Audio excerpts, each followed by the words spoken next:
హైదరాబాద్ శివారులో మరో తిమింగళం పట్టుబడింది. దాదాపు 30 లక్షల రూపాయలతో రెడ్ హ్యాండెడ్ గా పట్టుకున్నారు ఏసీబీ అధికారులు. పట్టాదార్ పాస్ పుస్తకం కోసం డబ్బులు డిమాండ్ చేయడంతో రంగంలోకి దిగిన ఏసీబీ అవినీతి అధికారిని పట్టేశారు. మేడ్చల్ మల్కాజ్గిరి జిల్లాకు చెందిన శామీర్పేట ఎంఆర్ఓ ఏసీబీ వలకు చిక్కాడు. భూమి పట్టాదారు పాస్ పుస్తకాల జారీ కోసం ఓ వ్యక్తి దగ్గర 10 లక్షలు తీసుకుంటూ రెడ్ హ్యాండెడ్ గా ఏసీబీ అధికారులకు దొరకడంతో వారు అతన్ని అరెస్ట్ చేశారు. గచ్చిబౌలిలో ఉంటున్న రామశేషగిరిరావుకు చెందిన భూమి శామీర్పేటలో ఉంది. దానికి సంబంధించిన పట్టాదారు పాస్ పుస్తకాలు జారీ చేసేందుకు అనుకూలంగా కలెక్టర్కు నివేదిక పంపేందుకు ఎంఆర్ఓ సత్యనారాయణ రామశేషగిరిరావు నుంచి 10 లక్షలు లంచం డిమాండ్ చేశాడు. శామీర్పేట మండలంలోని లాల్గాడి మలక్పేట గ్రామ పరిధిలో గుంటూరు జిల్లా వాసి మోవా శేషగిరిరావు 2006లో 39 ఎకరాల భూమిని కొనుగోలు చేశారు.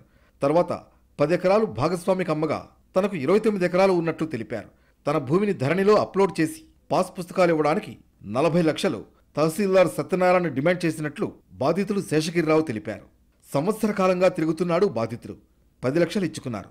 మిగతా 30 లక్షలు ఇవ్వాలని డిమాండ్ చేశాడు. విసుగు చెందిన బాధితుడు ఏసీబీని ఆశ్రయించారు.